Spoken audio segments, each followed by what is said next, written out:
Episode 3 of A Time Called You begins with Min-ju being stuck in a strange cave. On a wall, she can see everything that Jun-hee can see. In the real world, Jun-hee wakes up in Min-ju's body and thinks that Si-hyun is Yeon-jun. She is confused as Min-ju keeps trying to talk but only she can hear it. And Jae also stops by and she remembers him from Min-ju's memories. At some point, Jun-hee starts thinking that Min-ju's memories are hers, but she cannot hold back her true personality and her anger at her supposed mother and brother being apathetic to her accident. Turns out the brother just ransacked the house and ran away and the mother went after him. She puts them in their place and everyone is scared of this new fiery Min-ju. The doctor's only explanation is that she must be confused by the attack. It is then revealed that she isn't hurt because of the car crash. She was hit with a blunt object and left bleeding in a field. Meanwhile, Jae was angry with Si-hyun. He followed them on the day of her birthday and heard him reject her. Si-hyun is confused and Jae says if Min-ju was not angry with him she would have asked them for help instead of running out. At home, Jun-hee goes through Min-ju's journal and wonders why she is gloomy and a loner. She also sees the boy's gift and realizes it is the same cassette player as the one she was sent in 2023. Si-hyun arrives with chicken and an apology for rejecting her on her birthday.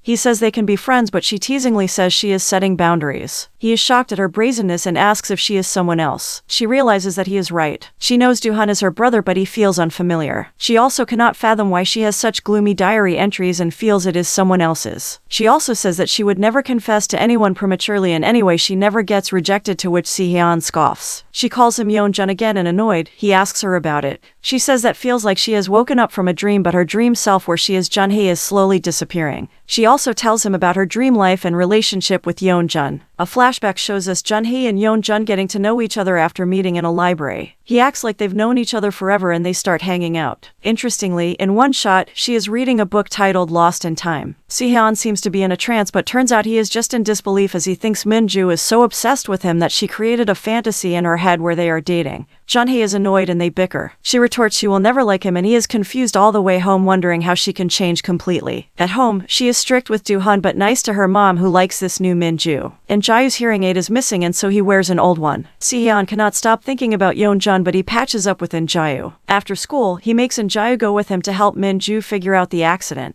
Jae was irritated with Si-hyun but gets curious as he wonders if Min-ju saw someone. The investigation is a bust as she doesn't remember and calls Si-hyun Yeon-jun, who is annoyed with her constant memory loss. Jae feels left out with their bantering and Si-hyun makes it worse by telling him to ask her as he doesn't understand it. After Si-hyun leaves, he pesters her till she gives the short version. Jae tells Min-ju he likes her and hopes he still has a chance as she likes Yeon-jun, not Si-hyun. At school, he used to observe that she was always alone while Si-hyun would never let him be alone. He wants to be a friend like that for Min-ju. She is flattered but not interested, but he tells her not to respond yet. Later, she writes in her journal that everything is getting back to normal and the dream is going away. But the real Min-ju is still stuck in that mental cave. The day the photograph was taken arrives as Si-hyun plays with the uncle's camera. He is teased till the uncle offers to take a photo of the trio. In another entry, she writes that she doesn't feel like Jun-hee anymore. But she cannot forget Yeon-jun as she keeps thinking about him. Elsewhere, Si-hyun puts the trio's photo on his wall and we see that he is also an artist like Yeon-jun. A few days later, she and her uncle are bickering about her taste in music when the cops arrive. They show her a hearing aid at the crime scene and she recognizes it as Jae's. Suddenly she remembers someone pushing her off the road before the car could hit her on the day of the accident.